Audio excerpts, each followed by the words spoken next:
O Senhor esteja convosco. Proclamação do Evangelho de Jesus Cristo, segundo Lucas.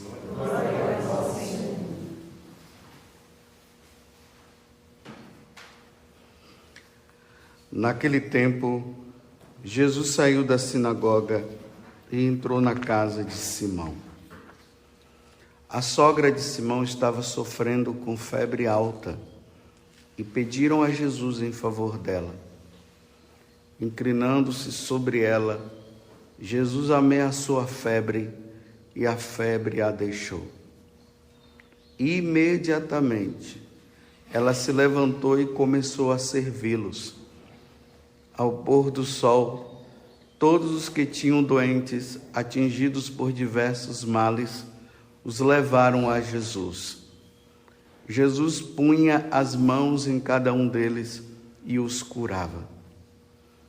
De muitas pessoas também saíam demônios gritando: Tu és o Filho de Deus. Jesus os ameaçava e não os deixava falar, porque sabiam que ele era o Messias.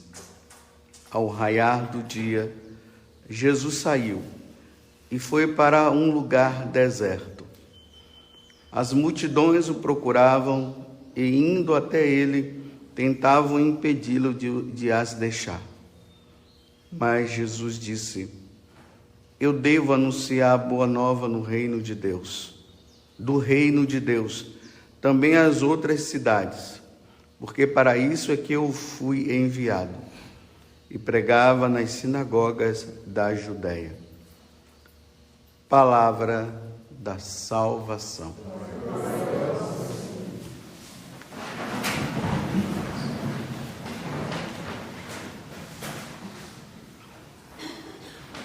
Como eu falei para vocês esses dias, nós encerramos o Evangelho de São Mateus e até o tempo do Advento, a igreja nos dará durante a semana o Evangelho de São Lucas, que nós começamos no capítulo 4 e continuamos no capítulo 4. Então, só para relembrar, Jesus foi na sinagoga de Nazaré e ali ele anunciou, dizendo que ele era a profecia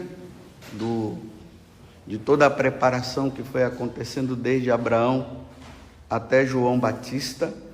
Então ele disse que hoje, naquele dia ali, havia se completado o que Deus havia anunciado durante todo aquele tempo. Hoje se cumpriu este oráculo. O Espírito do Senhor repousa sobre mim, eu sou aquele. Infelizmente, ali na sinagoga de Nazaré, eles não o aceitaram. Jesus sai da cidade de Nazaré, porque queriam matá-lo, foi para Cafarnaum. E vocês veem que aqui em Cafarnaum é totalmente o contrário. As pessoas estão todas indo atrás dele. Jesus chega no momento que ele precisava também de um descanso, porque era demônio sendo expulso. Entrou na casa da sogra de Pedro, ela estava com febre, ele a curou, ele curou. Depois as multidões indo atrás. A vida agitada de Jesus. Mas aqui tem esse versículo que eu acredito que seja importante para a nossa meditação, porque às vezes não é algo que se fala muito. Aqui vai dizer assim: ao raiar do dia, saiu e foi para um lugar deserto. Então é importante notar que Lucas não está dizendo que ele foi para o deserto. Ele fala que Jesus foi para o deserto no início do capítulo 4. Mas aqui não, ele foi para um lugar. Então, diante de toda aquela multidão, pessoas indo atrás dele e tal, Jesus foi para um lugar. Ele procurou um lugar aonde não tivesse ninguém. para que ele pudesse ficar a sós com Deus, a sós com o Pai. Essa é uma necessidade da alma. A alma, ela necessita, a alma humana, ela necessita de ter um lugar para ficar só. Não é um lugar para buscar barulho, nem nada, é para ficar só. No Evangelho, no próprio Evangelho de São Lucas, lá no capítulo 28, versículo 39, lá fala que Jesus, ele foi para o Monte das Oliveiras, conforme o seu costume. E foi ali que ele começou a suar sangue, né? Lá também no capítulo 11 do Evangelho de São Lucas, o versículo 1, diz: um dia, Jesus estava num certo lugar. Então, nesse certo lugar que ele estava rezando. Aí os discípulos vão e pedem a ele: ensina-nos a rezar. Aí que ele introduz a oração do Pai Nosso, que nós veremos essa passagem, né, na medida que nós formos passando pelo Evangelho de São Lucas. Lá no livro do Apocalipse tem um momento muito bonito. É lá no capítulo 8. Mas isso aqui começa no capítulo 7. Quando começa a ter a abertura dos selos. Aí vai falando, o selo abriu esse selo, abriu o outro. Quando na hora que chega a abertura do 7º selo, lá no Apocalipse 8, versículo 1, lá diz que houve um grande silêncio no céu. Um silêncio de meia hora. Imagine esse silêncio de meia hora, como não deve ter sido, hein? Eles aguardando aquele selo. O que é que vai estar escrito aí? Esse silêncio, esse momento importante. Tanto que hoje eu comecei a missa com a antífona, que é lida, se não tiver cantando, né? Então, a antífona de entrada do dia 31 de dezembro fala isso, que houve um grande silêncio, e foi neste grande silêncio que o Verbo divino desceu no meio de nós. Esse grande silêncio, essa necessidade que nós temos de silenciar. Então, esse momento de silêncio, ele precisa acontecer. Nós necessitamos, nós vivemos num mundo barulhento. Eu já disse para vocês aqui e vou continuar dizendo: ninguém se encontra com Deus no barulho. Não se encontra. O lugar de se encontrar com Deus é no silêncio. Um dia lá em casa, com os padres ali que eu moro, nós estávamos ali no jantar, tudo, aí conversando, partilhando, conversando algumas coisas e tal. Depois nós saímos, aí o padre Gilberto falou bem assim: agora nós vamos para a nossa cela. Agora nós vamos nos recolher. E é interessante que lá em casa é assim, aí cada um entra no quarto e a casa ela fica em silêncio.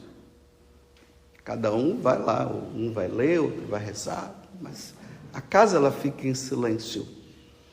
Esse silêncio ele é importante para nós. O silêncio é importante para se manter o equilíbrio do corpo, da alma e do espírito com Deus.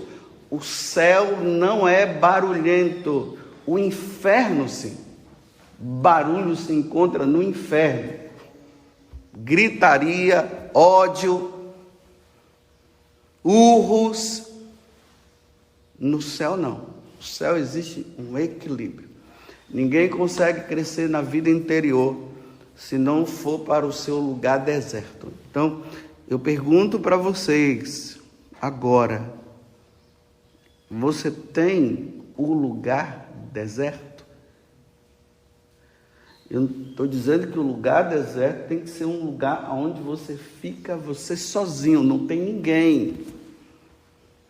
Lá em casa eu tenho essa vantagem, né? Eu tenho 2 momentos de deserto. Um, quando eu vou para a capela. Então eu vou para a capela no horário que nenhum padre vai. Então eu já sei o horário que os padres não vão, de madrugada. Então eu vou para lá e lá eu fico, não tem barulho, silêncio. Ali eu posso me encontrar melhor com Deus, não tem abrição de porta, não tem nada, é eu e Ele, eu preciso disso. O outro momento é quando eu estou no quarto eu também me silencio, lá tem um crucifixo, e eu fico diante daquele crucifixo. Eu preciso desse momento, eu necessito. Uma alma cristã que não tem necessidade, que não sente necessidade desse silêncio, ela ainda não compreendeu o que é vida cristã, ainda não compreendeu o que é vida com Deus. Não compreendeu. Tanto que essa prática de Jesus procurar um lugar deserto para ele ficar, isso é uma prática que ficou na igreja.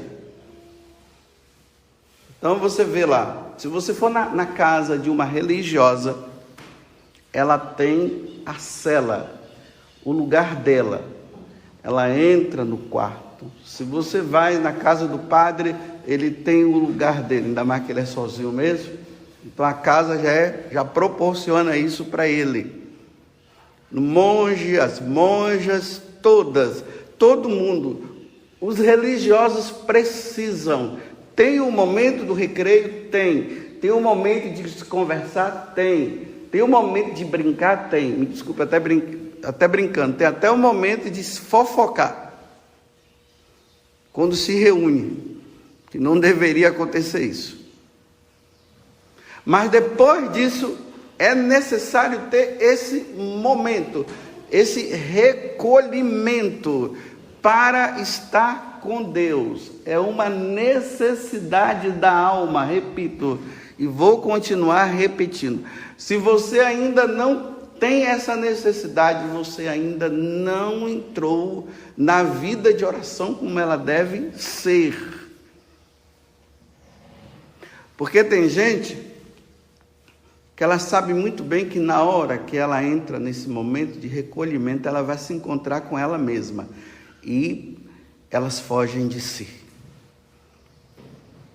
Então é melhor colocar negócio no ouvido, fone no ouvido, é melhor estar no meio da algazarra, é melhor dizer que eu sou muito fraterno e aquela coisa. Está fugindo de si.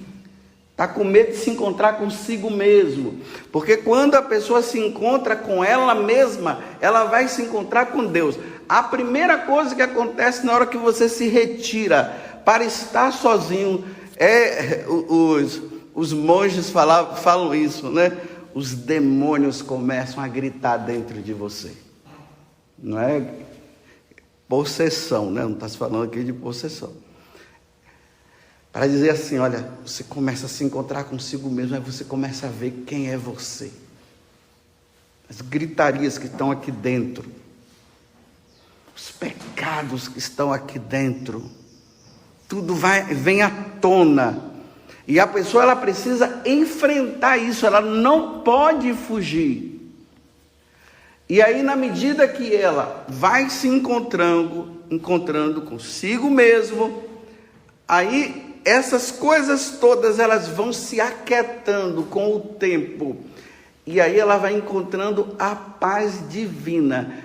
Aí o que vai restar agora é ela e Deus. Isso é um treinamento que se faz dia após dia, dia após dia. Todo dia é preciso ir para aquele lugar aquele lugar que eu já perguntei para você, aonde é que é esse lugar? Eu estou dizendo, é um lugar onde não tem ninguém. Não pode ter pessoas, não. Porque as pessoas vão distrair você. E você não vai ter esse momento. E você vai entrar num plano sobrenatural. De verdadeiro encontro com Deus. Todo mundo tem que ter uma alma de monge. Eu não estou dizendo que você deve ser monge. Eu estou dizendo que todo mundo deve ter uma alma de monge. Quando se fala de monge, lembra-se dos anacoretas. Quem são esses? Eram aqueles que iam para o deserto para ficar só, livre do barulho do mundo para se encontrar com Deus, porque no barulho não se encontra.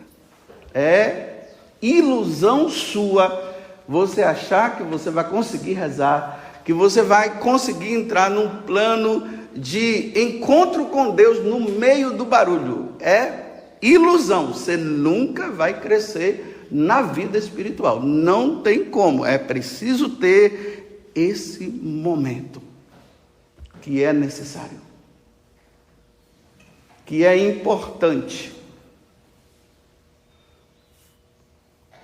Pergunto de novo, aonde é o seu lugar? Um dia eu fui na casa do Rubens, né, e da Tânia. Aí o Rubens falou bem assim, olha padre, aqui é o nosso lugar aqui, ó. Aqui a família se reúne para rezar, aqui eu pego leio a vida de algum santo, aqui eu leio alguma coisa relacionada à vida espiritual, é aqui, ó padre, nesse lugar aqui. Então tem um banco lá, parece que tinha um crucifixo, tinha uma imagem lá dos santos ali, ele fica ali. Na sua casa você precisa ter isso. E ali eu imagino que os filhos já estão grandes, porque na vida do casal isso aqui é um pouco meio difícil. Ainda mais quando a criança está pequena. E com isso não estou dizendo que a criança é um mal, não. Viu? Eu estou dizendo que a vida do casal é mais difícil de se encontrar esse lugar. Ou sai de casa, vai para algum lugar aí. Falo Rubens ali porque os filhos dele já estão grandes. Então, quando os filhos já estão grandes, eles percebem, papai está rezando.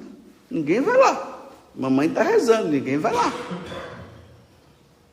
É o lugar.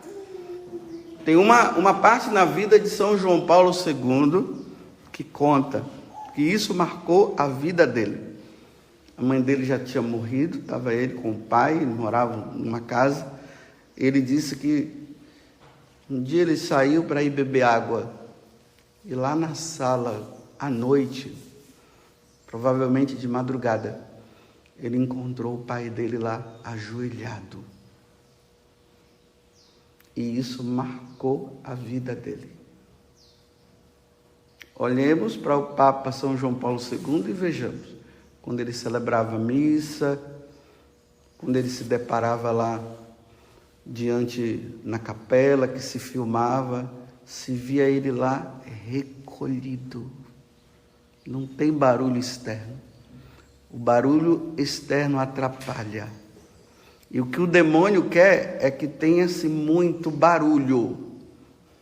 Porque ele sabe que no silêncio se encontra com Deus. Então o que é que o demônio está fazendo? O demônio está fazendo com que o mundo seja barulhento para ninguém se encontrar com Deus. Eu não sei, às vezes eu estou assim na cidade, a gente vai andando assim, aí passa aqueles carros com aquele som numa altura. Eu não sei, eu digo assim, meu Deus, como é que consegue ficar dentro do carro, fechado, com aquele som alto? O cara tá se achando. Um dia a Vanusa falou bem assim, padre, eles já são surdos e não sabem. Que tanto barulho, tanto barulho. A nossa vida é assim, momentos de recreação, momentos de recolhimento. momentos de recolhimento, momentos de oração. É assim. Se não consegue fazer isso, não vai. Não vai para frente. Nós precisamos olhar para Jesus e ver como Ele é, como é que Ele era. E se Jesus é o nosso modelo, nós precisamos buscar esse modelo. Você vê, olha como é que é a vida do sacerdote. O sacerdote vai para mim, ele vai celebrar a missa. Existe um lugar que se chama sacristia. Lá na sacristia, o padre ele tá se preparando para celebrar o santo sacrifício. Então, lá na sacristia é lugar de silêncio. O sacerdote começa a se paramentar. Existe até um modelo de oração que é feito, né? Cada coisa que o padre cada veste, né? Quando ele vai colocando a veste, a estola, tem uma oração própria. Tem a oração própria para a casula e para o amito. Isso tudo é feito em ambiente de silêncio. Depois que ele se paramenta todo, ele se recolhe. Sacristia não é lugar de bagunça e de barulho. O padre precisa desse recolhimento para ele vir para a missa. Senão o padre vai celebrar a missa, o sacerdote, numa tensão. Aquela tensão que já desce assim. Não, tem que ter da sacristia para o altar, até o momento em que ele faz em nome do Pai e do Filho, aquele recolhimento, ele vem recolhido, porque ele vai celebrar o sacrifício de nosso Senhor Jesus Cristo, não é qualquer coisa. Sacristia não é feira, é laranja, uma dúzia por não sei quanto, alface, olha o tomate, eu não sei o que, vem aqui, compra lá. Isso é feira, feira é assim. Sacristia, lugar de silêncio. A igreja é lugar de silêncio. Eu acho bonito que quando eu desço aqui, eu vejo que vocês estão todos em silêncio. É assim que se deve estar dentro da missa, na preparação da missa. Esse recolhimento. Enquanto o sacerdote recolhe-se lá na sacristia, os fiéis se recolhem dentro da missa, ou antes da missa, ficam todos ali, fazendo as suas orações, esperando aquele momento, né? Olha, nesse Evangelho de São Lucas, no capítulo 4, quando ele entra na sinagoga, quando ele está lá na sinagoga, lá diz assim: e quando Jesus ele se dirigiu ao púlpito para ler a passagem, todos tinham os olhos fixos nele. Aí quando o sacerdote entra, que é a mesma ação, os fiéis ficam todos com os olhos fixos, olhando o sacerdote, que é Jesus Cristo, vindo para o altar, para celebrar o sacrifício. Repito e vou terminar agora, sem esse momento não tem como crescer na vida espiritual. Santa Maria Egipciana, quando ela se converte lá na Terra Santa, a primeira coisa que ela ouviu de Deus era uma prostituta essa mulher, uma grande prostituta. Quando ela chega na Terra Santa, que ela quer entrar lá no Santo Sepulcro, algo a impedia. Por causa da vida desregrada, ela precisava se converter, ela não tinha se convertido ainda. Aí ela entra no processo, e aí ela entra, depois dessa conversão. A primeira coisa que ela ouviu no silêncio foi isso: vai para o deserto, atravessa o Rio Jordão e vai para o deserto. Você sabe quantos anos essa mulher ficou no deserto sem ver ninguém? 40 anos. 40 anos no deserto. Aí São Zósimo, um outro monge, levado por uma inspiração, ele foi para se encontrar com ela. Interessante que ela sabia toda a vida de São Zósimo. Quando ele chegou, ele disse: olha, no seu mosteiro é assim, é lá que acontece isso e tal, tal. 40 anos. Ele viu a silhueta de uma pessoa passando assim, ele foi atrás. Essa mulher, as roupas dela já tinham sido deteriorizadas. Como é? Deteriorada, obrigado. Já tinha passado por esse processo, ela estava nua. Aí ela falou para ele: me dá a sua roupa. Aí ele pegou a capa e deu para ela. 40 anos no deserto. Aí ele disse para ela assim, ela falou para ele: volta aqui no próximo ano, na Páscoa, traz a comunhão para mim. Aí ele foi no ano seguinte, encontrou ela morta, pagando as penitências de todo o mal que ela havia feito para tantas pessoas. Enfim, você já tem o seu lugar? Olha, eu vou dizer, se não tiver, procure, porque no barulho e na bagunça ninguém se encontra com Deus, não. Louvado seja nosso Senhor Jesus Cristo e a nossa Mãe Maria Santíssima.